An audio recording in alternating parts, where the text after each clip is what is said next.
So we'll wait, just wait. She's connecting. There she is. Okay, great. All right. Hi, everyone. And thanks for joining us for our Thursday Zoom, asking the question, what happened to manna? And today we are going to focus on next steps. We've met now this will be our 5th meeting. And we have recorded every one of these meetings, so will be available for people to watch in the future. And we have a few action steps that have come up from the meetings, which we'll make sure get archived and so that people can have access to that information. So again, we just want to thank you all for being here and for giving your attention to this important issue. So I'm going to turn it over now to Lori, who's going to lead us in setting our intention for the meeting and releasing some of the trauma around this. And I'm going to mute myself because... Thank you so much, Deb. And thank you for everyone for continuing to show up. We don't know still what's going to come of this. I know that the people who are here to listen and learn are interested in seeing basically community created that actually serves the families all over the place, not just in their space or not just their families. So I'm honored to have been invited to participate and appreciate everyone coming together. We're going to take a deep, deep breath as we set our intention. We want to get our bodies out of fight or flight. We want to bring them into here right now. Let's pull our energy back from anything that's reaching out to us right now. Knowing that all we can do is what's right here and now. We can't worry about what's going to come of it, what has been, and whatever keeps us from coming together as a community, working together in the best interest of all families, is being put into our intention today. Whatever keeps the community as a whole from recognizing birth as a human right, whatever we perceive as having been lost through this disagreement, misunderstanding, whatever it is that you want to label it as, whatever feels good to you. We're going to take about 2 minutes and set intentions as individuals and as a group. So for a couple of minutes, I've mentioned this before, but it may look like trauma dumping, and that's not what we're doing. But because people are familiar with that term, I want you to reach back in the corners and scrape the stuff out that you don't want to say out loud. It might sound petty or confused or uninformed. Feel free to type it into the chat area. Don't read what other people are posting if you can help it. I know it's tricky. But focus on your thoughts and your feelings. Obviously, if you see something that sparks something more for you, go ahead and enter that as well. We're really trying to make sure that everything about this can come into light and come into our circle of intention. These will be statements and comments giving voice to the frustrations you had with what's already been revealed in this process and the frustrations for what has not been revealed. You can keep them to yourself, and I invite you to place them in chat. If you don't want them to be on record as having come from you, totally fine. You can send them privately to me if you want to keep them anonymous. I'll still read them out, but I won't say who they're from. And they can be posted to the whole group if you're inviting the group's focus visually. Again, for now, try not to read what everyone else is posting. You can't help but see a bit, and if it triggers anything for you, go ahead and add to that. The intention right now is to reveal it so we can see it and address it. I'm going to watch the timer for you, so you don't have to. So go ahead and start typing whatever comes to mind in the chat right now while I set my timer.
About 20 seconds left. If you think of something while we are working and you want to add to that, feel free to add to that through this discussion. I have no doubt that the discussion itself may bring additional thoughts and feelings up. Feel free to add them to it. And again, you are welcome to write directly to me if you don't want them to be on record for the whole group to read. Timer turned off here. There we go. So I'm going to read through what people have written. And what we're going to do during that time is take it in. We're going to allow it into our mind, our consciousness. We're going to be willing to look at it. And because looking at it without having energy attached to it is tricky sometimes, especially when you've invested so much. Those of you that are here, quite a few of you invested quite a bit of time in Mana and wanted so badly to see it succeed. We want to put in there everything about that frustration.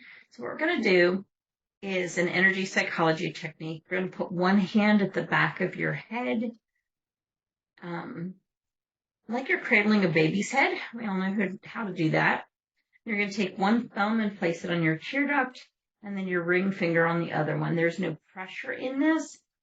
It is an acupressure technique, but more of an acutouch technique at this point.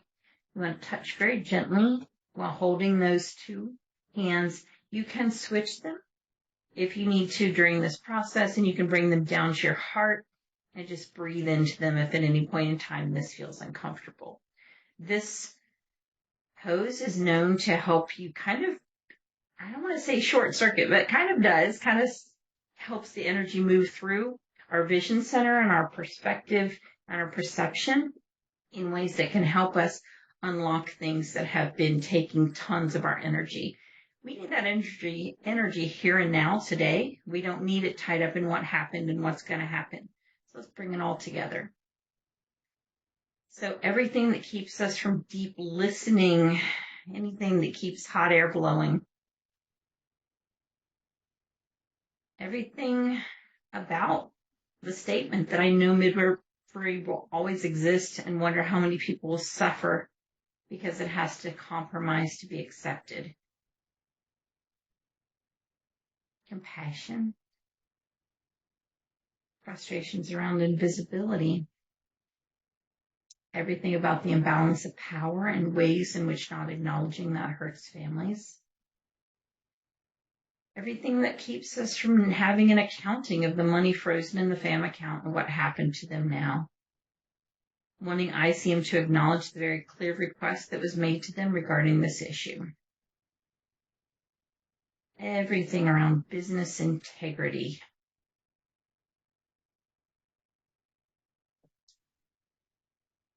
We're overwhelmed at the orchestration of the machination. They knew they were going to take the money and run. It is time to empower birthing families versus controlling their birth destiny. We want the loss of the birth to the birth community acknowledged publicly by the board. Feeling sick about the whitewashing of the issue.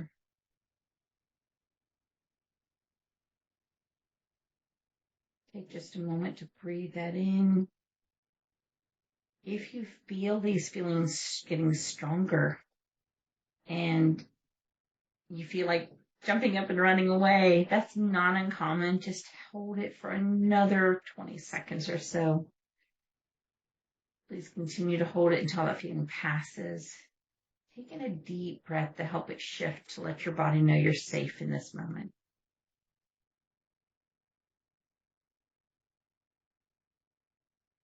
Thank you so much for letting me be a part of continuing to move these intentions forward. I appreciate every one of you here today, and I'm going to pass it back to whoever's next. Sarita? Yep, got it. I think that's me. Today, and again, I'll thank everybody for joining us again, both today and listening to the recording.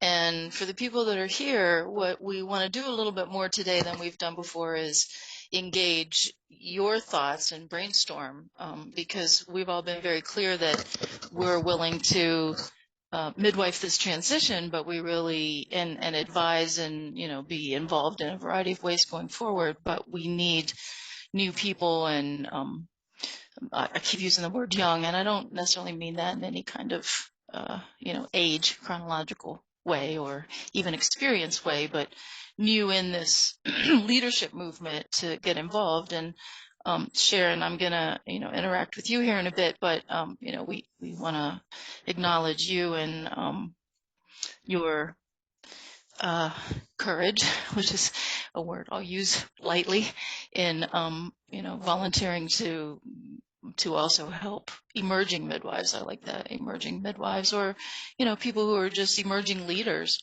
is another word I'm going to use. So this next part, I'm going to ask everyone, as we are waiting for the announcements, because I really haven't been able to get myself any new information or updates as to when to expect these announcements or what these announcements might totally involve.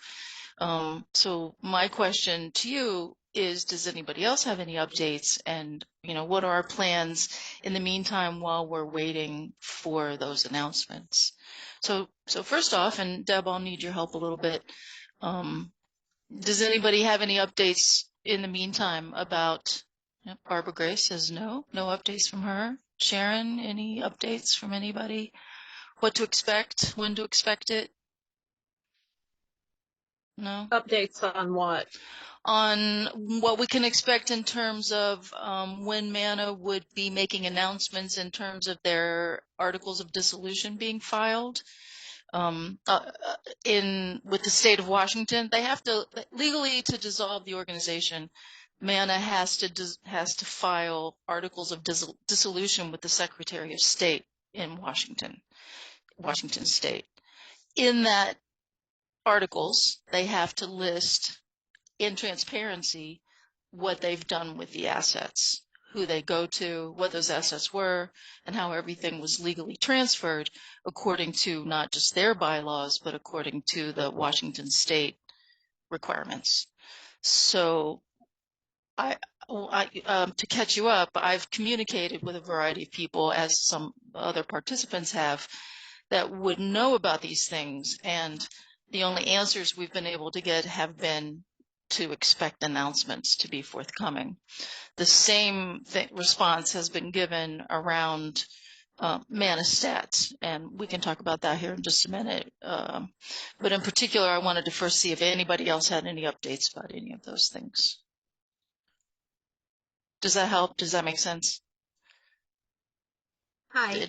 So all I can say is that we have met as a group to acknowledge the trauma that the FAM board experienced in particular. I really felt that in my body when we had the meeting about the FAM board, and the obvious reality that none of the FAM board were present to speak for themselves.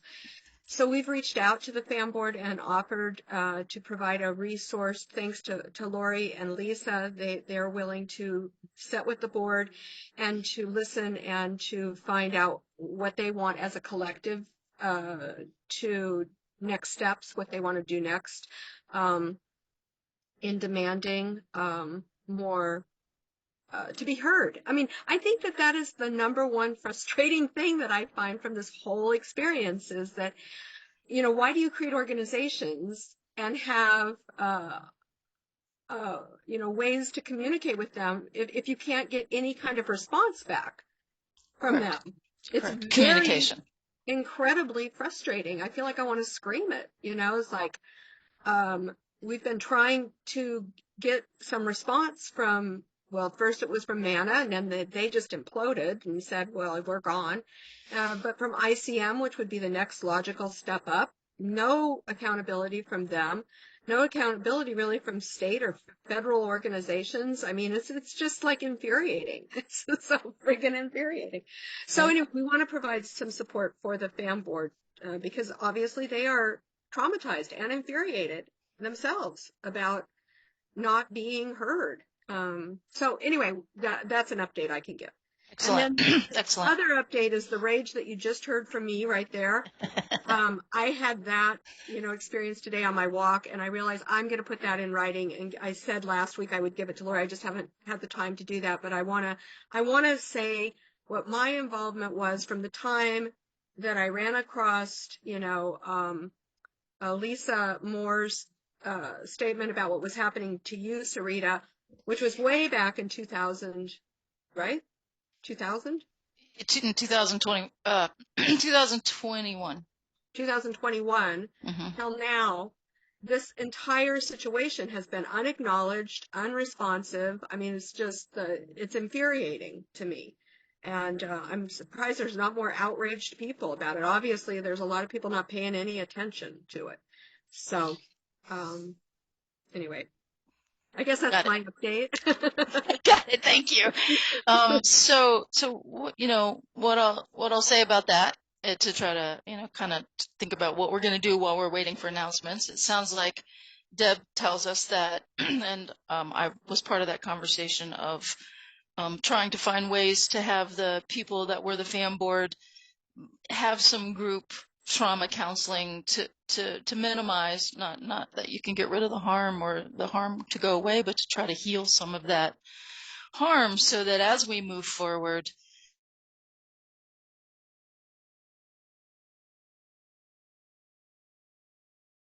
the whole goal for me all the time is to try to figure out how to move forward with as much of the trauma healed as possible so that I'm not letting my trauma response lead me. And I think that's basically what I'd like to see for the midwifery community to do, to no longer let our trauma responses lead us, both personally and collectively.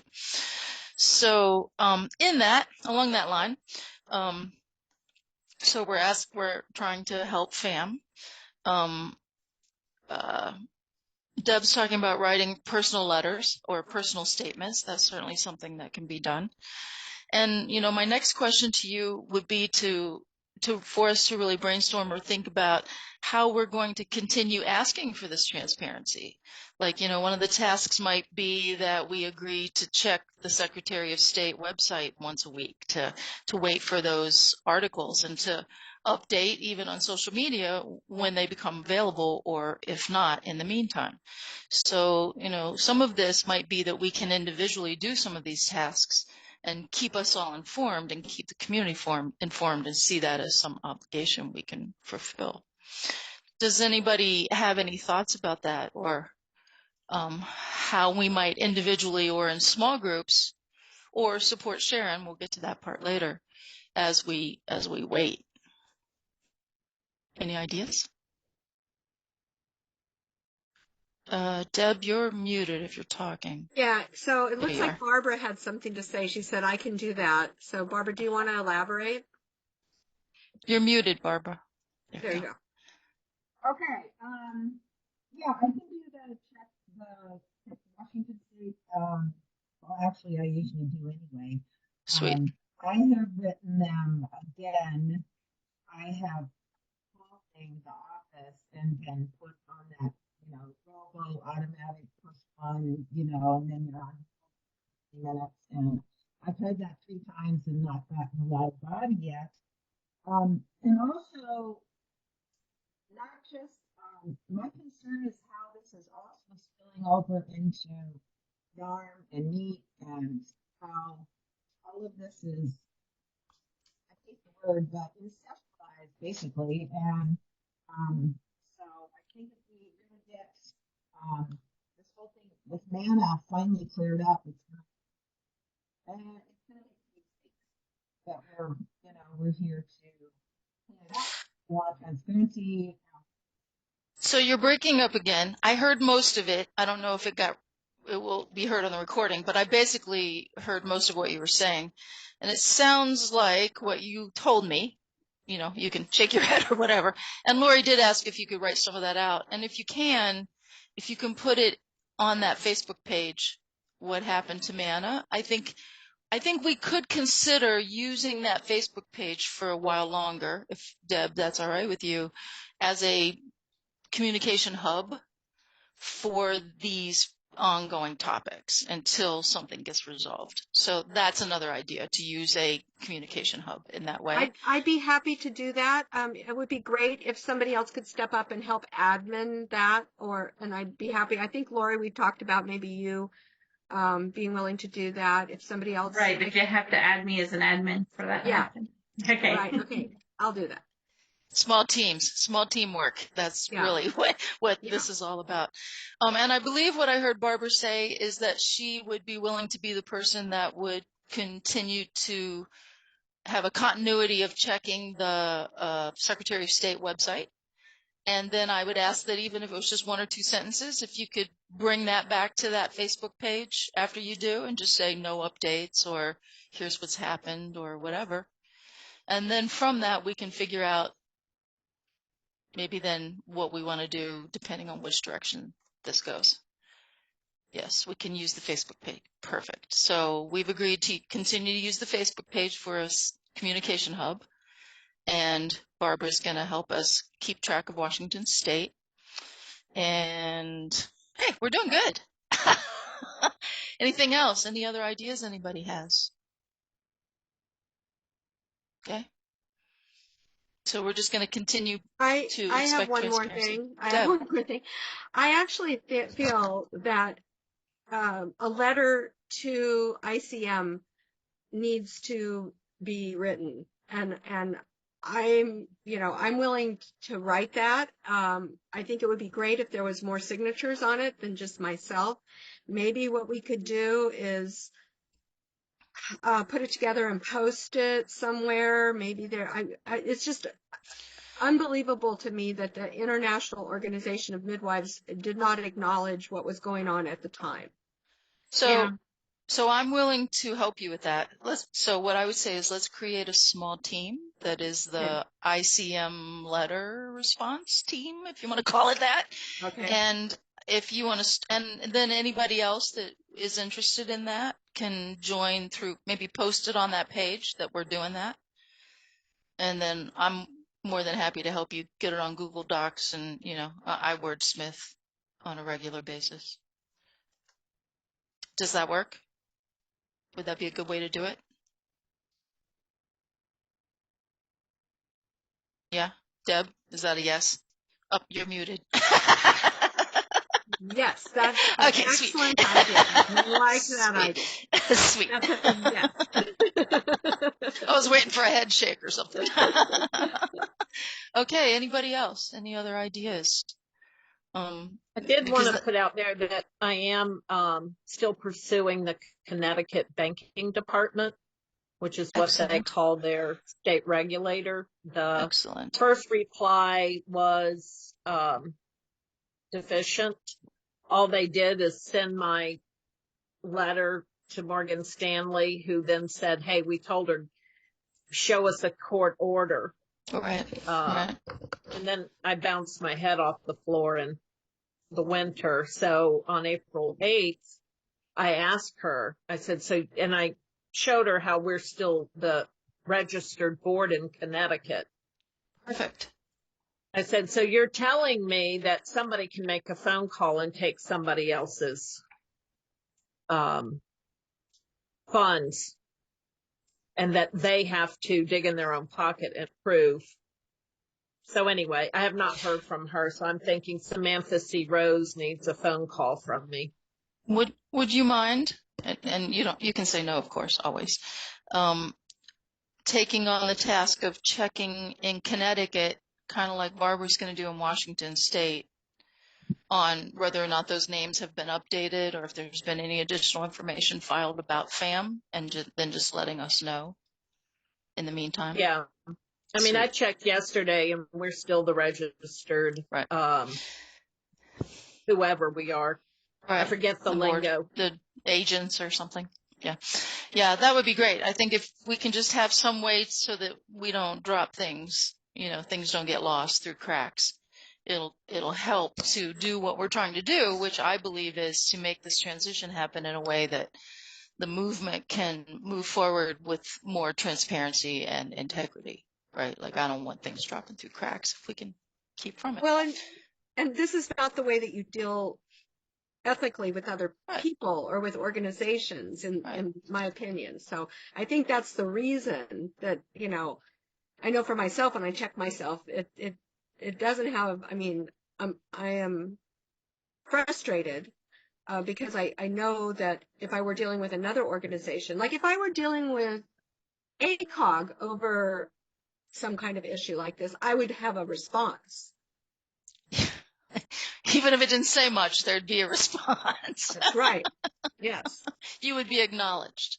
Yeah. That's the difference. Your existence would be acknowledged. Yes. Yeah. I I mean, agree. and because, and I think this goes back to what you guys have been saying all along, is that the consumer really does, the consumer has a right to know this information, because it really, bottom line, that's who it affects. It affects the consumer. And therefore, if you're creating organizations, they have to be responsive. I think that that's what society expects of organizations that are created for the public interest. Correct. To follow that up, and then I want to move to the next topic, if no one else has anything. I think that what we tend to forget when we think about boards, so when you heard the term MANA board, I remember getting a lot of different kinds of responses of what that image brought up in people's minds through the years when I would ask them. And I think that what people forget when you join a board is that actually what you're being asked to do is be a business person, right? Because it's a corporation and you're being asked to run a business in a way that best uses the assets that you don't personally own. So you really are there to represent what's best for the good of the whole. And what's my part of the whole? Is it what's best for the birthing families, which is what the organization, I believe, was intended to be, and may have moved into, well, what's best for the midwives to be able to get that validation they were looking for. And those are two very, very, very different priorities. Well, and I think it ultimately eroded to what's best for me. Right. And then ultimately, because it went in that direction, it was easy for it to go into, well, what's best for those who are privileged in the midwifery world and what's best for individuals. So if we can get back to, as we move forward, remembering that this is about birth as a human right, then, and we can find ways to keep it there, we might find more sustainability. So with that, I wanted to move on and talk a little bit about MANA Stats, which is another topic where the response has been expect an announcement soon.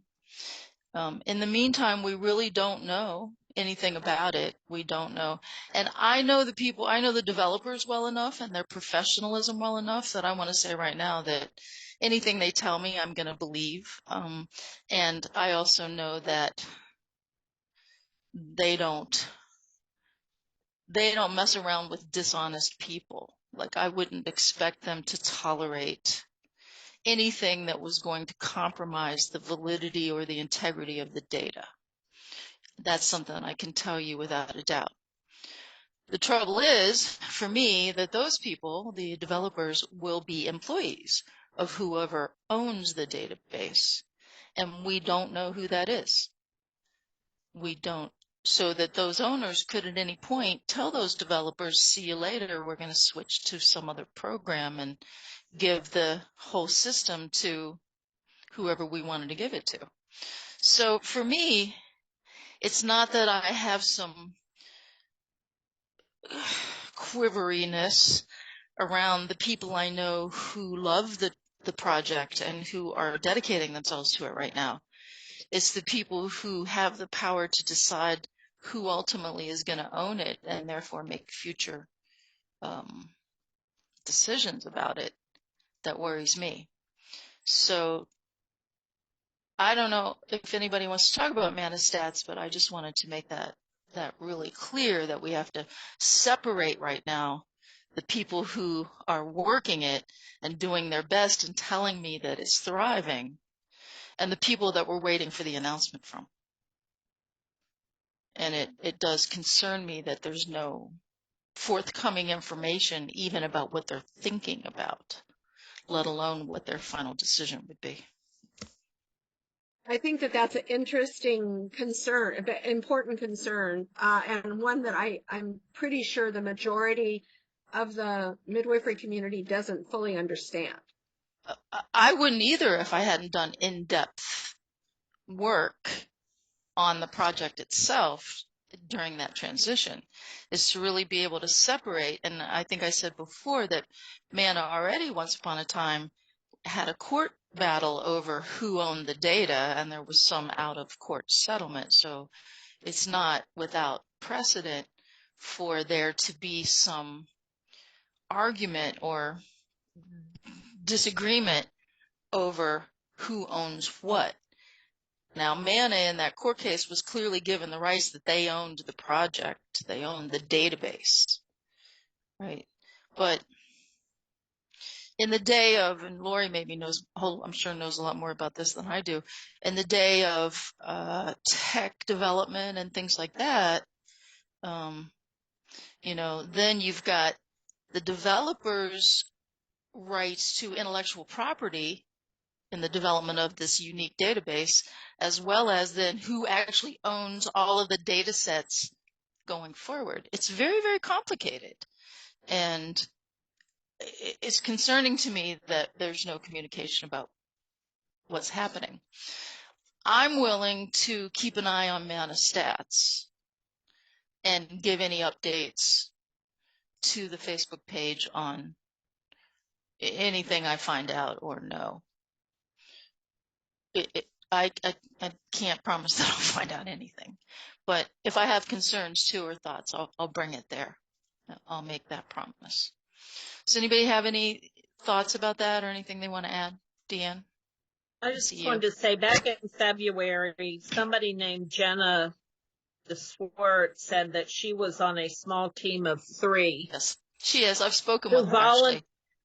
Okay, who volunteered their time to keep it going. Mm-hmm. I confirmed with Amanda Tay that she is indeed a volunteer with the MANAstats team, and that there are other volunteers too, I guess. I do not know who they are. I invited her to last week's Zoom, and she seemed enthusiastic until she must have been told to tell me to expect an announcement in the future. And then she wasn't interested in coming to the meeting anymore. So it's just one more, sad. and it's nothing personal. I don't know this person. I'm sure she's fine. It's nothing personal with any of these people. It's that what we're dealing with here is a system where there's something hiding. And there's so many red flags for me whenever you've got people in leadership who won't communicate, who won't tell the community what's going to happen or the status of these very, very important projects that we've all contributed to, and feel some sense of vulnerability around. I agree with you, Sarita, and what you're saying. Unfortunately, I want to get this on record, though. I think that it may be beneficial. It's just come to me for us to take the time to do a short video about MANAstats in that regard, so that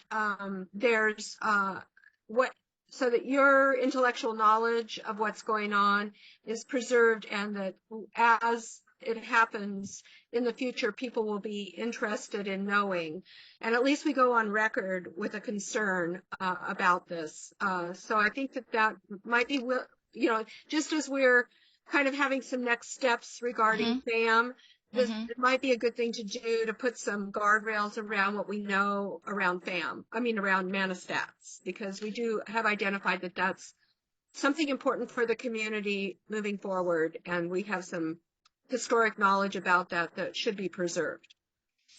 I would be willing to do that, and I would ask, again, I'm back to my small teams, if there would be at least a person or two that would help me put together.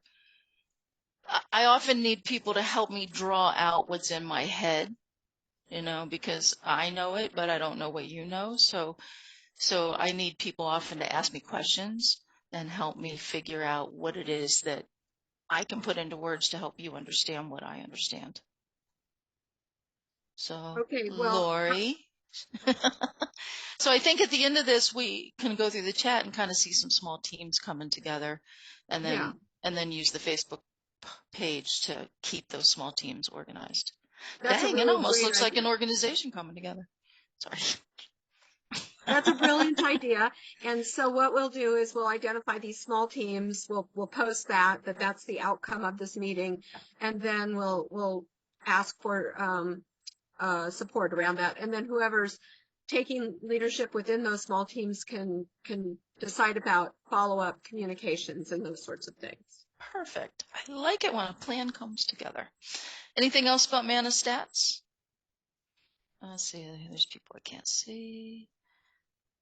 Well, I really do Good. think it's important to differentiate between those people who are, everything that you just said that needs to be preserved. Right. Because People the like question is who owns it and who gets to make the decisions ultimately. Right. And I And think, whether or not it's safe, I can only say it's safe because I know the developers have integrity. I also think Lori's point is well taken, that there was some very shady shit going around when Mana's website went down, and we don't really understand all of that. So, Well, the point I want to make with all of that, and I'm going to make it from the perspective of having been involved in the organization as the president and having tried to clean up any waste and, in money, because there was a lot of money being wasted by paying for programs and things that were apps and things that were no longer being used. And so, like I said before, there were people on the board who continued throughout the next few years who were well aware of who the webmaster was, what needed to be paid for, what was being wasted, those kinds of things. And during that time, nothing was paid attention to, I'd like to point out, or at least was mentioned publicly. There were a couple of things, Lori, you can correct me if I'm wrong. There were a couple announcements about the new ManaStats database, ManaStats Plus, I believe it's called. And there was the battle with FAM over the money to go to Bali. And that's, while nothing else was being paid for, money was being requested for this one specific purpose for these specific people. So for me, without getting into the details of all that, it came down to priorities. And what the priorities were, and the priorities of the organization's well-being were forgotten. I don't know why, but that is my obvious observation. okay, so I think that might be another area. I'd kind of like to move. We're now at 10:48. I'd like to move on because I want to hear from Shannon. Yes, particularly. yes, perfect. I did have a question. If you'll answer it in the chat box, anybody that's involved. The question I have for everybody is, what do you feel is needed to rebuild trust? And I'll address that kind of, and Barbara, we'll still just use the chat box. I'll address that to you. And what you were talking about is, because you were talking about once this is resolved, sort of how it's affected NARM, MANA, MEEK, like the whole alphabet soup of organizations. And so my question then around this is, since they're going to continue to exist, NARM, MEEK, NACPM, what's needed now to rebuild trust in that system and, how it's growing midwives? As you think about that, pop that into the chat box. And I'm going to turn it over to Sharon. There you are. We can't see you right at the moment. And I don't have an introduction for you other than you're a student, you live in Texas, Deanne knows you, and you've been involved with us all along the way. So if you could give us an introduction and I'll help you talk a little bit about ideas for moving forward, and I know what you've volunteered to help us with. Okay, sure. Yeah, I've been on the midwifery student path for about a decade, met a midwife, moment of transformation in my life, but just have been taking my time to progress through my training. going back to school for some other degrees. The most recent degree, which I'm finishing this spring, was a Master of Arts in Political Science. And I just defended my thesis on global midwifery and the relationship of countries' investment in the Sustainable Development Goals to their investment in midwives. So looked at, yeah, political status of midwives, basically. Perfect. So what I need to do next, actually, is connect you with Amanda Tay, the Okay. Manastats developer, because she's a professor of political science, Oh, wow. as well as having all of this database development business. So I think that the two of you could have deep and brilliant conversations. Yeah, maybe she would have input on some of the things that I was hoping to bring out today. She may, and this is actually why she's so excited about Manastats, is for those very reasons. Okay, yeah. Gosh, I had Sorry. a lot of notes. No, I it's just got okay. excited. I know we're trying to stay within our time here. Okay, so let's talk about Manastats first. One of the questions that came up for me is, in addition to maintaining what already exists with Manastats, because we don't want to lose that if we can help it, it represents, I don't know how many years and decades of precious work by midwives who took the time to collect their data and organize it and input it without being compensated. And, there may not be a huge financial benefit from owning a database compared to being on the board of an organization where you can vote yourself benefits, but the midwives are still not getting any compensation for this. It's a labor of love for them, so we don't want to lose that. That said, since it's kind of out of reach right now for the rest of the community to have input on how the data is managed and what happens to it, what can we do to start collecting it through other avenues, creating additional repositories so that we have more to work with? In addition to being in birth, I'm a permaculturist. One of the first principles of permaculture is 2 is 1, 1 is none. Redundancy equals resiliency. So I would love to see something happen, whether that's nonprofits that are adjacent to the birth space, stepping up and forming a research department or division and using their own ability to get grants and things to fund that research, or whether it's state and regional midwifery organizations making more of an effort to collect data from their local midwives, or, oh, hi, Barbara, you're permaculture too, yay! Whatever that looks like. I would like to see more. I would like to see redundancy. So we solve the problem of someone taking the product and running away with it. Right. And also the problem of, what if a platform just crashes and everything is lost? Right. We would hope that wouldn't happen, but you never know. Right. Yeah, I think, again, I want you to meet Amanda Tay because that's her world. And I think your idea of redundancy in this case makes perfect sense. And really what you're talking about is guardrails. For me, I think of them as guardrails that keep everything moving forward, no matter if there's a, hailstorm, a crisis of some sort. So perfect. I like it. Continue on. Yes. So there were 5 things that stood out to me re-listening to last week's session and then in what you said today, for whether it's Manastats or another organization, 5 things to make sure that we check off all these areas. The first one is integrity of the data. So how is it being collected? How is it being sampled? What questions are being used? Are they collecting the information that we really want to get? Correct. 2 is protection of the participants. And honestly, that should be number 1 because it's most important. But this is just the order that I wrote them down in. Mm-hmm. You brought that up last week. That was a really important piece in how the platform was constructed to make sure that it was properly anonymized and the key is well hidden where no one can access it. And again, that's going to be Amanda's province. But just stating this so that everyone knows how important this is. Number 3 is ownership. Who owns it? You went over that. Anna went to court and it was stated that they own it. But I think that breaks down in kind of 2 different areas. There's, as you said today, who owns the IP of the platform it's hosted on versus who owns the actual data sets. Correct.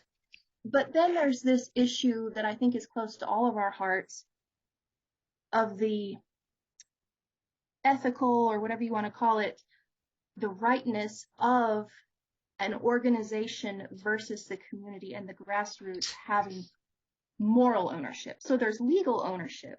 Right. And as you said a minute ago about nonprofit boards, if you're elected to a board, your job is to maintain the assets of the organization for the benefit of the public. That's the definition of a nonprofit. If you're the CEO of a for-profit business, you're running the corporation on behalf of the stockholders. Right. If you're the CEO of a nonprofit, you're legally obligated to run that organization for the benefit of the community that you serve. So even if you're legally in charge, who are you doing it for? That's the moral ownership. So whatever we get out of this moving forward, if there are going to be other entities that start collecting data and producing whatever was produced. I've never used Manastats myself. I would have loved to back when it was still online and accessible, but I didn't have the money to pay to get any of it. So that's actually another thing to consider, is the financial accessibility for researchers and for people in the grassroots who would like to access it, like to use it, like to know what's being produced, but it's not available to them. Moral ownership. And so communicating with these other entities, if we're going to reach out to those who are birth adjacent but not midwives themselves, we're going to have to educate them into this understanding of the moral ownership on behalf that the community is the one that holds that. Well said. The 4th thing that you mentioned last week is financial sustainability. And the 5th is the permanence of the platform, wherever it's hosted. Right. So whoever and wherever we go forth with, these are all things to consider. And does anyone have anything to add? I think that was pretty much mirrored everything. Oh, sorry, go ahead. Oh no, Laura, you go ahead. That's okay. I was just going to say that mirrored the discussion that I had with a former MANA board member last week, who told me that Manastats was, as far as she knew, being paid by the FAM board. And I said, no, what happens? What happens to it now? And there was no awareness of what happens. I'm like, it's been most of a year since the MANA website disappeared. We're a year in. What happens when their hosting is not paid? What happens when the developers are not paid? I mean, I know how those work. I have my own servers. You have to pay for those. If I don't pay my bill, my data's gone. I do keep backups. I keep 3 backups because I'm that person. But when the MANA website went down, there wasn't even 1 backup. And that concerns me so much. So much. Like I said, I don't know that much about the political stuff, but I do know this stuff, and it's not looking good. And we got to figure out who does own it. And I really appreciate the delineation between moral ownership and I'm now thinking of or immoral ownership. So that's what I'm worried about, is immoral ownership. And so thank you for coming to this and helping make that more clear. Yeah, and something you said sparked something else for me, but go ahead, Deb, first. Thank you. And I'm just so thankful that you're here. And I really want to be the wind under your wings to continue your process into leadership, because that's really what we need, is people willing to step up and bring their brilliant mind to what needs to happen next. I think that I want to just get this in the record. I think there's two important things that happened recently in a positive way. I think one is UNESCO's statement on midwifery. And I think that should be something that we include in what we're thinking as we're taking this work forward. And the other is the ICM's decision to allow Indigenous peoples to control the education of their own midwives. And I feel that there was a lot of response in the chat about that. Yes, it's true. We are all Indigenous peoples. I think that there's a lot said in that that's very important for the future of the work that we do. So I just wanted to add those two things to the record. Okay. Thanks, Deb. Thank you. Sharon, I know you have more on your list. I yes, can tell. Okay. I do. What Lori said about the FAM board funding the hosting for ManaStats. Okay, this whole thing with the MANA board being the sole member of FAM, can we not replicate that? Right. What other Okay, so structures can we consider? So here's what I'll say about that, because I did a little research into this, especially whenever a previous FAM board wanted the MANA board to go away and not be the sole member anymore. And that wouldn't work in this particular arrangement without a complete change of the bylaws, and then you got to figure out, well, who gets to do that, and it just gets really, really complicated. The majority of professional organizations, 501c3, 6C6s, do tend to have a charitable auxiliary associated with them, just like MANA and FAM, but they are more collegial. So, for example, AABC, the Birth Center people, they have a foundation that raises a lot of money for them. That's and right. gives it basically to them. They share an executive director. Their presidents are honorary members of each other's boards. I mean, there's a continuity and a connection. And when we try, that's something we talked about, but it never worked out.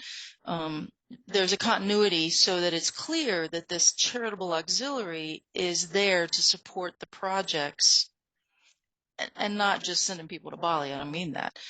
Things like ManaStats, things like, the expenses that membership doesn't cover. And it really does then make the organization thrive in a lot of ways. It takes a lot of dedicated people. Ann Geisler has done amazing work for the Birth Center people. So what I'll say is that it might not be the legal relationship that was the problem. It was the moral relationship. Okay, It was the relationship. And that got set up somewhere along the way before I came along, and I don't know why, as a more adversarial kind of thing instead of a walk together kind of thing.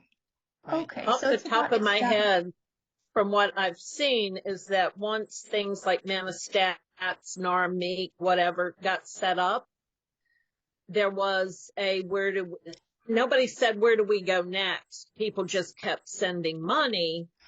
And then as MANA went from being a grassroots organization to being in the service of a handful of people, FAM started being used to launder money, donations. And then the board that was there before I came in tried to turn that around. Now, they had been part of, but not as powerful with the FAM board while they were still doing donation laundering, but they were trying to chip away to stop it. Then you get a board of people who have never been involved with this before. I will throw out extremely diverse. And they're like, you got to be kidding me. And that's when they said, by hook or by crook, we're going to get that money. And here we are. Right. So if there had been integrity, if MANA had not changed their focus on grassroots, and if it had not become the vehicle of a small self-aggrandizing group, there would not have been a problem with FAM. They would have gone along with the changing mission Right. And in or some, enhancing the old mission, which is really the grassroots. right. And in some ways, FAM, a pivot point in FAM, I think, because I remember when FAM depended, it was very much part of the community and depended on what we call birth trustees. And all of us gave a certain amount, a minimum amount a month, came directly out of your, checking account to be a birth trustee. And at the end of that time, then you got to vote on where the money went, what grant projects were awarded that money. And somewhere along the way, it was decided that that was sort of small potatoes, if you want to think of it that way. And that kind of began to get forgotten. So that changed the community engagement with FAM and the support right away. The other thing that happened is they made a lot of money at the beginning at midwifery conferences by selling socks. I still have pairs of them from like 20 years ago, like those Nordic socks. Like they sold stuff we all used and wanted. And then suddenly things became these silent auctions where everything was several $100s, and it became a bidding war between just a few privileged people instead of something we could all afford. And then I also saw where FAM many years ago began let go of that birth trustee program to be more of a big fish to try to get big donations, and that never really happened. So I'd love to see if anything went forward and more of that birth trustee model where, Yes. I mean, you need money from outside of the community. We got to quit raising all the money off the backs of the midwives. There's no doubt about it. And we were talking about that big time. Right. And at the same time, if a midwife had 10 clients that each gave $20 a month and allowed her to vote on where the money went as a birth trustee, like there's a lot of ways you could do this if we just used a little bit of thinking, critical thinking. So and that's to another your point. That's another thing the FAM board was doing is they were I hate using this, but they were kind of trying to rise above their raising and getting into the bring board members on that are already rich, and Right. they give tens of thousands of dollars, which is really community busting within midwifery because not supposed to be about that. Right. And as we told people when we were trying to get attention, we're trying to do a Bernie Sanders here. We'd rather have 1,000 people of small donations than one person with 1,000. Right. Excellent. So to your point, Sharon, I think that it could be done in a new way. I think we have some model for that, and as well as a model for where it pivoted into something that wound up not being sustainable. Yeah, So back to you. It's super exciting to know that there are models that have already been tried and found to work. Mm-hmm. And somehow, somewhere along the way, it just veered Pivoted. off. Mm-hmm. Yeah, so I think what you're saying is we need to establish a culture starting out Yes. for things to be run with integrity and with character, with Yes. trust and transparency. Yes. And that makes me want to pivot to another thing I had in my notes. Where'd it go? Okay, this came up in the very first session a month ago. Or no, it was before we started this April series. It was the chat after you spoke the very first time. And what came up was what's missing in the training of midwives is those communication skills like honesty, like transparency, and then the character and integrity. So maybe this could be a whole session, and I'd be happy to host just to give people a platform to talk. Not being fully a midwife myself yet, not having trained anyone, I don't have anything to say, although I can share a little bit from the student perspective. But I would like to know from the community, how can we fix this problem? It may be the biggest one. I like it. I think that might be an ongoing series of conversations. I would imagine that's going to take a bit to really get, full community engagement and ideas. But I think that's a worthy project.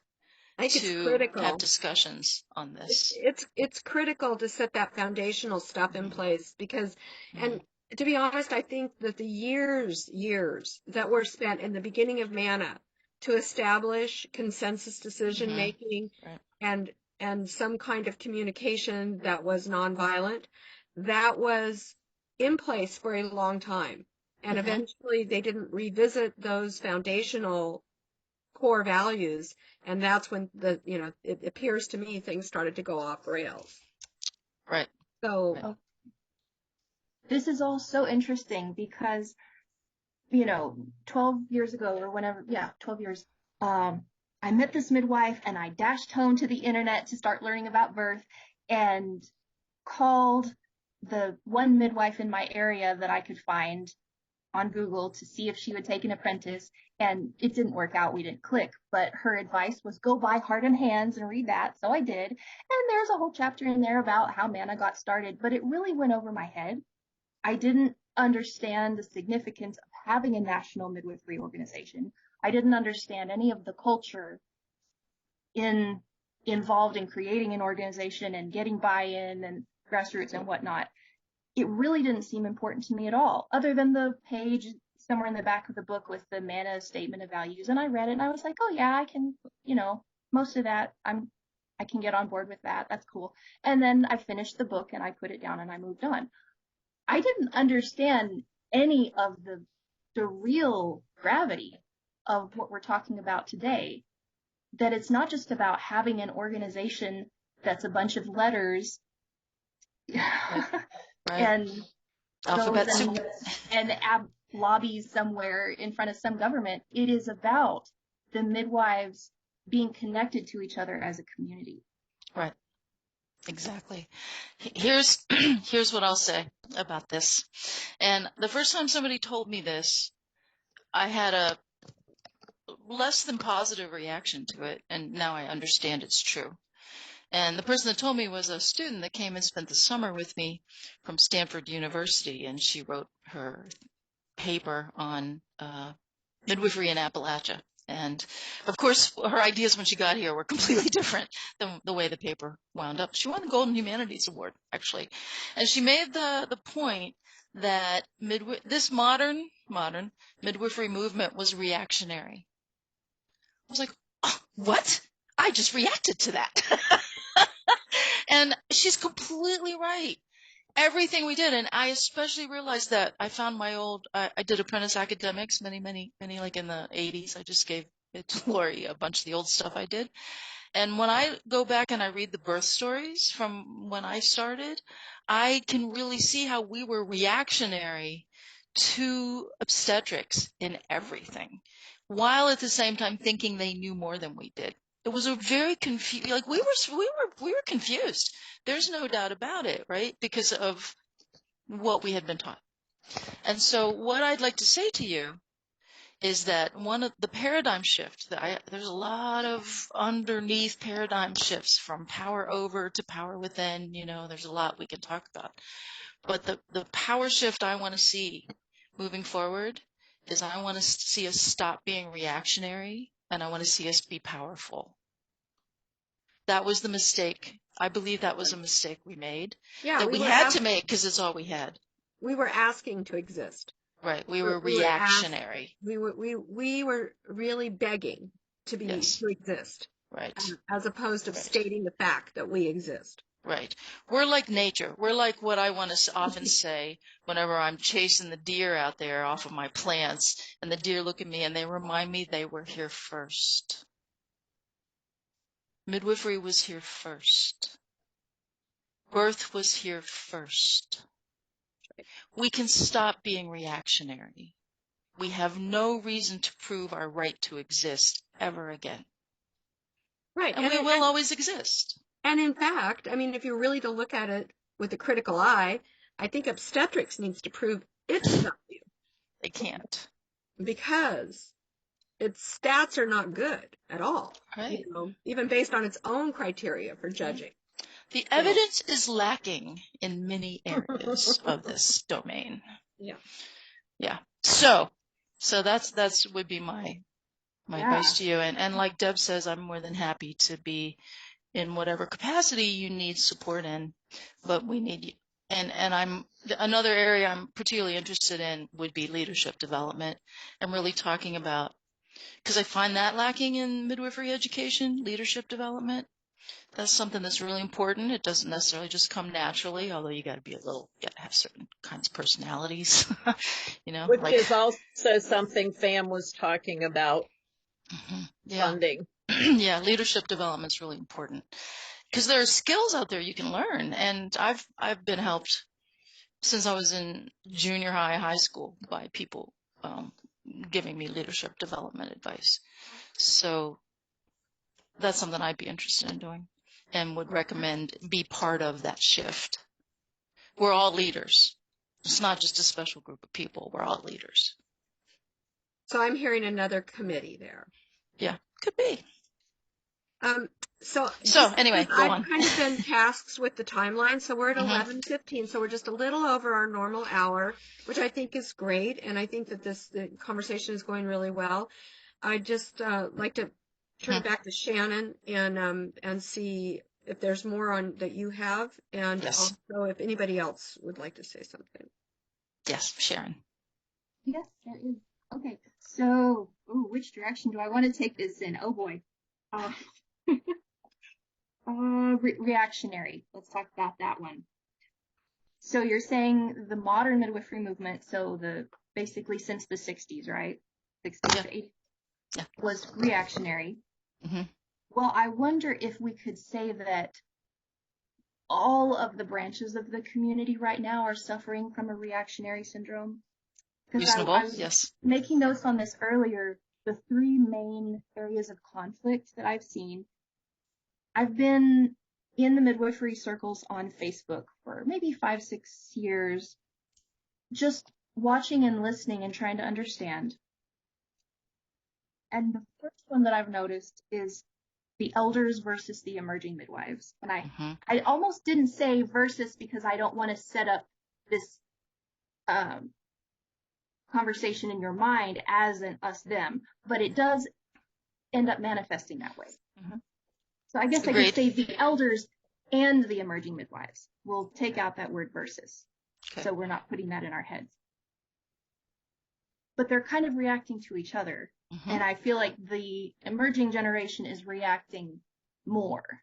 I mean, the elders have already been through what they've been through and seen what they've seen, and you can't really get them too off their rocker. But the ones in my generation, we just feel like we have to prove ourselves. And there's a lot of angst within us about how we were parented or not parented, and then we start transferring that onto our midwife mentors. And yes. Yes. So that could be a whole session. And, as Lori keeps reminding us on these sessions and in the group, we're all reacting out of our trauma, and there are various degrees of that. I think some of us, we're not that traumatized. We're just not well regulated. But either way, it comes out in conflict. Totally. I noticed Lisa just put in the word mentoring. Yes, and I'm sorry, I'm not looking at the chat. No, that's okay. That's part of our job. Okay. And that's a term actually I use a lot because that's different than teaching, and it's something that I would, in what you're talking about, explore. And I would advise you to look at writings by a man named John Young, Jon Young. He's in the wilderness survival world, and he talks a lot about what mentoring is and how Indigenous people teach outside of institutional education by mentoring. It's good stuff. It's really good stuff. Yeah. Anyway, continue on. The second one? Okay, the second one, I wasn't sure how to describe this, but I landed on institutional midwives and classical midwives being at each other's throats. Classical is the term that I learned from Carol Gauchi, the midwives who are connected to tradition and lineage and authentic ancestral ways of being with birth. Institutional or institutionalized midwives are those who have been drawn into the system, whether by their choice or just by lack of knowledge, which that could have been me 10 years ago if life hadn't intervened and pushed me back from doing an apprenticeship at that time. And I've talked about this with Deanne, that it was really fortuitous. I was moving forward with a possible preceptor, having conversations, talked with one of her students. It seemed like a really good setting because it would be financially achievable for me, and she would get me done and get me out fast. Mm-hmm. And at that time, I was still, I was not to the point of maturity where I am now. I was a lot younger, had less life experience. But in talking with her, I had just enough awareness to start listening to my body. And my body was telling me I didn't feel comfortable moving forward. I felt stressed. And I'm so thankful that I listened to that, didn't move forward with that teaching, learning, training experience. Because it might, I don't know, but it might have turned me into the midwife that I know now I don't want to be.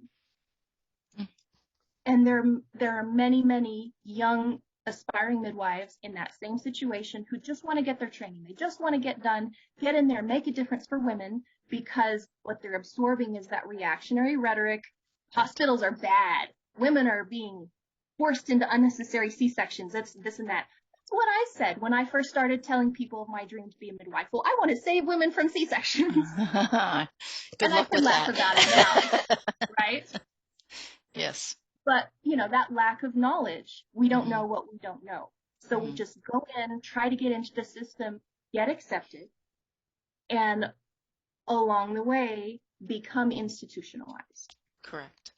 So there's that foundational difference in perspective that comes down to who had the chance to give input into your life when you were still in the emerging stage.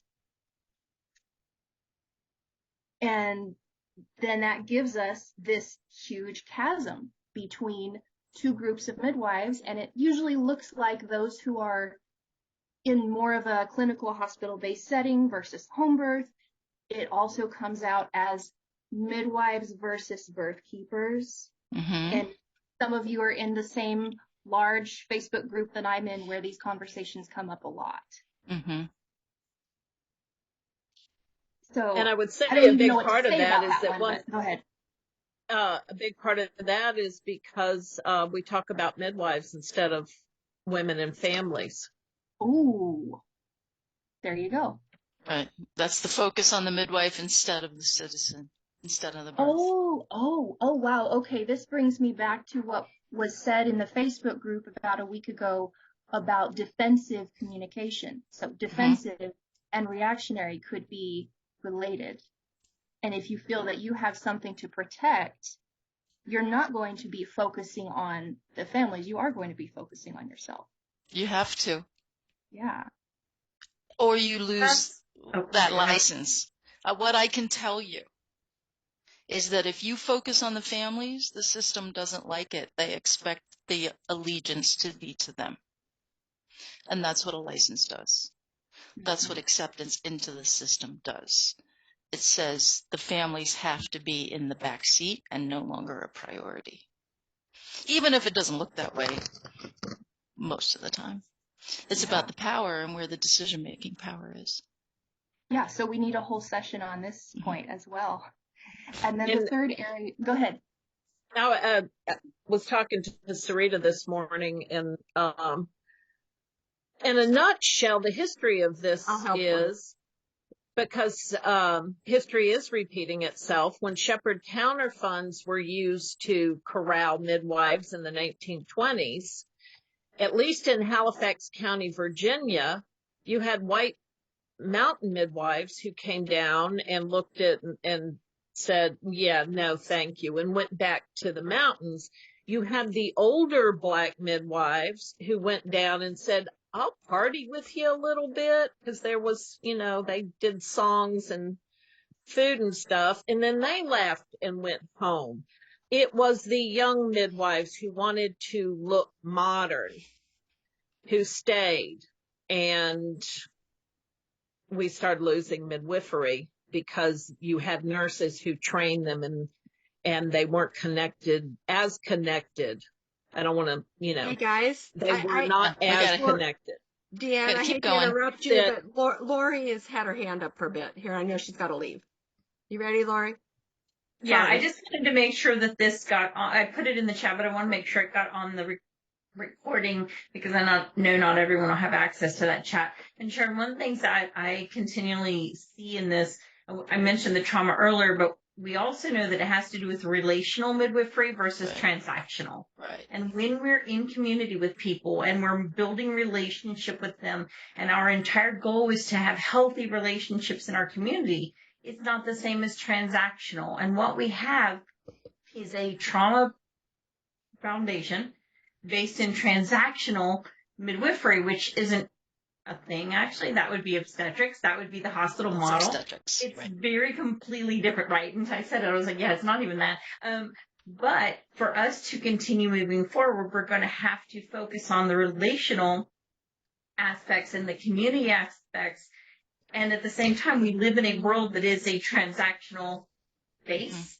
So that awareness that have to kind of be protect our foundation, our group, but at the same time not ask permission to exist. And I think that that's something that's going to demand some savvy and at the same time some bigger conversations. And I just want to make sure we're clear that we don't want to let trauma lead. We don't want to necessarily let the transactional things that have been set up. Oh, you have to have this piece of paper and you have to do this and so many contractions in so much time. That's the way it's done. You know, there's so many ways in which this perpetuates itself.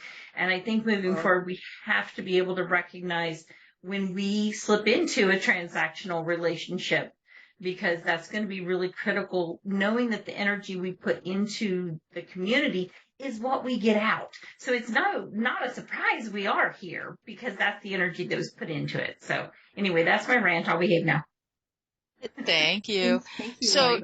so just to keep Wow. moving, this is a great discussion, by the way, but just to keep moving, Sharon, you had a third one. Yes, I did. And this one is a little harder to pin down, but it's conflict among different cultures and classes and tension that stems from lack of comfort with sitting with each other in our difference.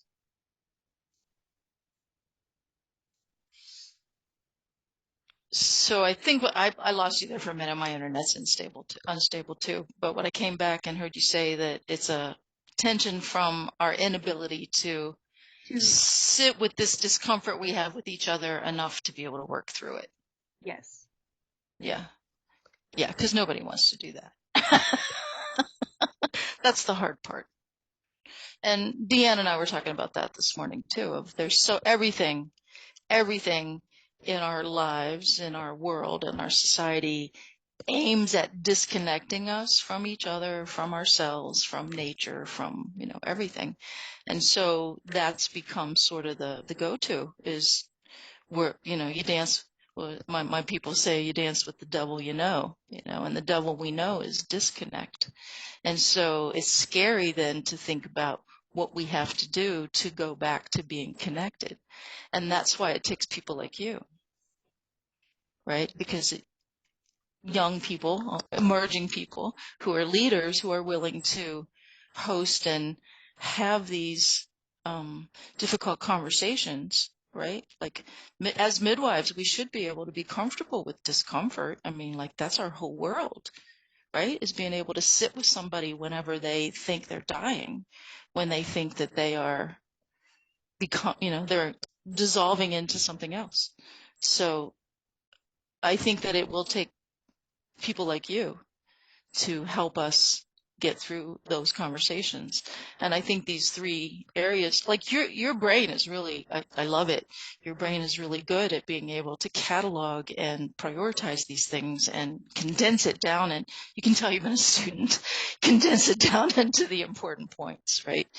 So what I'd like to do, because I know we're getting into time here, is I know you volunteered to, and I don't know if you had other points to make, but I know you volunteered.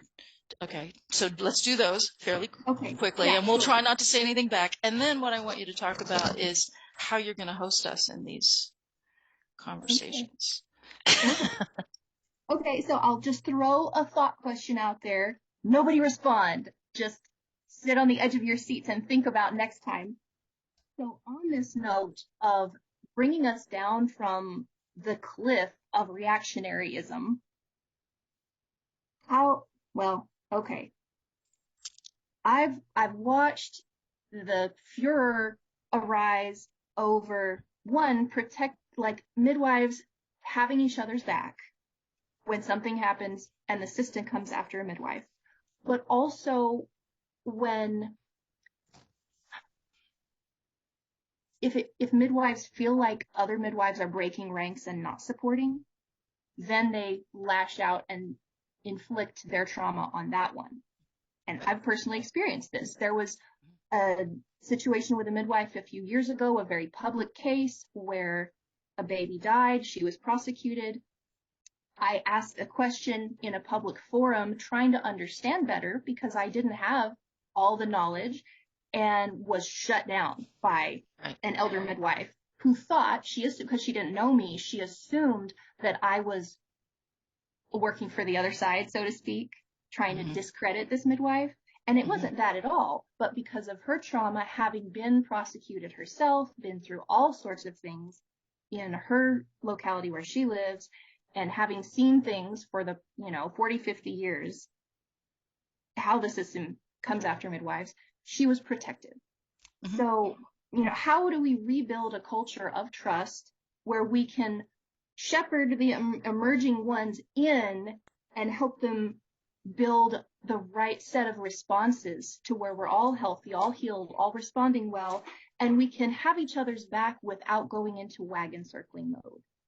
Right. That's something that's on my heart. Where we It's a can great question. not throw each other under the bus, but also not eat our young. Right. So nobody answer. I will say it's a great question, and I think that all the things we've been talking about are part of the answer. Okay, I'll go with that. Okay, next. So to bring things back down from the beginning where I talked about permaculture, redundancy is resiliency. You last session brought out that there are some organizations that may already be doing some of what we want to see, and I think that's what you're going to bring out here at the end in our last 5 minutes. I did a very quick cursory search. The only one that popped up for me was Citizens for Midwifery, in this broad general realm of getting the citizens involved, getting the grassroots, and so on. What else can we have that's state, regional, local, whatever kind of citizen-based things? In permaculture, we have something called function stacking, where you make one entity in your homestead do multiple jobs, but it also supports other entities that are doing other jobs, and sometimes they help each other in a circular fashion. So what can we have where we're cross-pollinating and things are feeding each other, so we're not depending on just one organization, just one manna or one whatever? And on that note, as we think about moving forward, are we just replacing manna, or are we creating something new? And that would be a question to really sit with and ask, what do we want? For someone like me, who didn't really know what manna was until a few months ago, because it didn't matter to me, it wasn't relevant. I didn't know what FAM was until about a year ago, when Deanne posted the very last call for applications that you ever posted for FAM. And then within a short time after that was when this whole thing fell apart.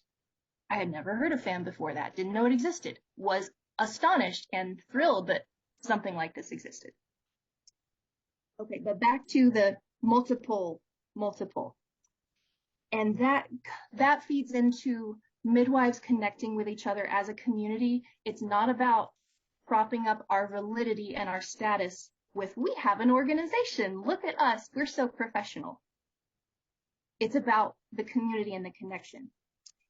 And because of that, I want to bring up one last principle of permaculture, and that is the polyculture. Plant your field with different kinds of flowers. All have different purposes. They grow together. If they're companion plants, they'll help each other flourish. But don't rip out one because you think it's a weed. There are no weeds in permaculture. Right. And I would encourage us to think about how we can embrace our diversity, and not feel that we all have to be stuffed into one box. We don't all have to join the same organization. Midwives have different values, and that's okay.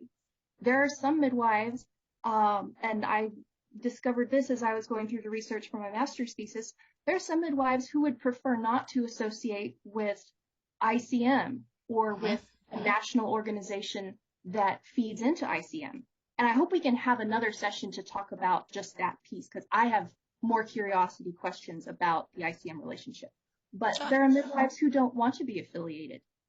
They have, they deserve to still have a place where they can gather, have their voices heard, and then as a collective communicate with other organizations and have multiple levels and layers of relationships. Mm-hmm. So let's just not box ourselves in. Mm-hmm. I like it. No boxes. Yay. Very good. So I know we need to wrap up. And I'm going to say it again. Because this was the last one that she had agreed to host, and that we've kind of been putting together the agenda and, trying to figure out how to do it. And so you had talked about being willing to host, Sharon, willing to host in the future. And if you host, I'll still show up. And I'll be more than happy to give input. So is that something that you're going to do? Do we need to put this out on the Facebook page, or how do you want to go about that? Yes, I would like to start with 1 or 2, see how it goes, see what the interest is and how much we can cover, and then move on from there. I would like to do a session in the evening so that people who couldn't make these Thursday midday sessions can maybe have a chance to come, and we can get new and additional perspectives. For example, Shannon Mitchell, Barbara brought her up last week that we know she wanted to come, but she wasn't able. I would really like to hear from her. She had great comments in the very first session when I asked about research, and she said, well, we can do it, but who's going to actually implement based on the findings, because everyone is stretched thin. No one has the bandwidth. So I want to hear more from her about how we can overcome that. Mm-hmm. Nice. Especially since she owns the publication. So. Right. So do you have a Zoom account that you will do that with, or like this has been a shared leadership thing, just to tell you how it's been working, where it's been Deb's account. We've all contributed to agenda. We've met a time or two, mostly through Telegram communication groups. It really has taken, Deanne's been part of it, but it's taken all of us. Lori's been part of it. Lisa, it's really taken an entire team to do this. So and that's kind of what I'm asking you too. What are your resources and your support system, and what would you need to be able to take on more of the leadership role in these conversations? Thank you for asking that. Yeah, the resources and support system for me are minimal. I am willing to lead the talks, set the agenda, keep things moving. If someone else could be the person to create the meeting in their Zoom account, because then it can be as long as we need it to be. My level of Zoom account is the kind that only gives you 30 minutes. Right, mine too. I'm not in a position to upgrade. So. Okay. So if I could have a partner to be with me at the meeting time and be the one to physically, manage the Zooming, then I can manage the other parts. Let me just ask Lori a quick question here, because she understands this better than I do. Lori, is there a way that I can let somebody use my account without me having to be the person who actually is present at If you have the full account, I was actually just typing out that I have a full account for the school. I'm willing to grant a user permissions to my account. It is used 2 or 3 times a month on the regular, but I can look at what's on there and schedule student calls around what's already on there if someone wants to get on there. But yes, Deb, the short answer is yes. I just want to know, do you know how much storage space you have? Because in that case, you're going to want people to save I'd rather you do it, Lori. If you can do it and you're willing, you do it. Okay. Cool. I have storage space and I have the account, and I'm willing to grant. I've got my And instructors you have a already text. access. And she I has can the give text somebody else skills. access. Yeah. Yeah, I would recommend recording them because I think that's a really helps people, and I really like the way that Lori's done the playlist where people can access this entire series. I don't know if you'd want to do it, a new playlist or just keep adding to this. That's up to you guys, but I think Yeah, that's it's so well organized, and I really appreciate Lori's technological brilliance, which I she can't knows I promise don't to have. be there every meeting, but I can absolutely share a login and my storage space and access because, like I said, I have my account sitting there most of the time. It's being used 3 hours a month. There's a whole lot of other hours available. So That was great, Lori. Lori, you and Sharon can work that out, and you have each other's contacts. And we're going to do that, right, Sharon? Yes, I we haven't are. met Sharon I before. Hi, know who Sharon. you are on Facebook, and I'll find you there, and then we can message. Okay. Excellent, Yeah. excellent. So, Ahead. Sarita, I have a request. Yes, It's now 11:40. Can we finish this yes, at 11:50? yes. That's where I was Allowing headed. Lori enough time. Okay. Thank you. Yes. And I think Sharon, are you good? Until I'm whatever good. happens next. I will post in the group once Lori and I work out a time that the account will be available. Excellent. And yeah, and then I think I will reach out to some individuals and see if they Excellent. want to come and, I mean, anyone who's already been part of it, you can definitely pop back on. And if there's something specific you want me to interview you about so that your thoughts can be shared with the group, then we could do that. And then there's some others like Shannon who haven't been here that I'd like to hear from. So I'll be inviting them. Excellent. And just make sure you post the links on that Facebook page so we all know what's happening. Thank you so much. You're welcome. Okay, cool. Yay! Lori, do you want to do a quick wrap up of our trauma exercise? And then either Deb or I can say thank you and goodbye to everybody. Sure. I don't know about everybody else, but I sure heard some things in this session that made me go, and I could feel the hackles. I could feel that energy going, Joel, isn't that not where we want our energy? We want our energy on how do we move forward in healthy ways? How do we keep from perpetuating trauma? The trauma that has happened because of this and the trauma that made it happen the way it did are all related. And what we know and what I've heard repeatedly through this call is that we know that we want something different. And when you have been raised in a trauma response without consciously choosing differently, it is nearly impossible to go a different direction. So my intention and what I'm bringing to this and including this with everybody who has been involved with this, with all of our ancestors, all of our descendants, everyone who's going to learn from this, everyone who is learning from us. May we be good mentors to them so that we can shepherd this into being a healthy relationship so that we don't feel drawn to the transactional and feel like, oh, that gives us validity. That gives us the power we need. We don't need it to be about the power. What if it's about the community and sharing and, to sound hokey, sharing and caring rather than trying to control?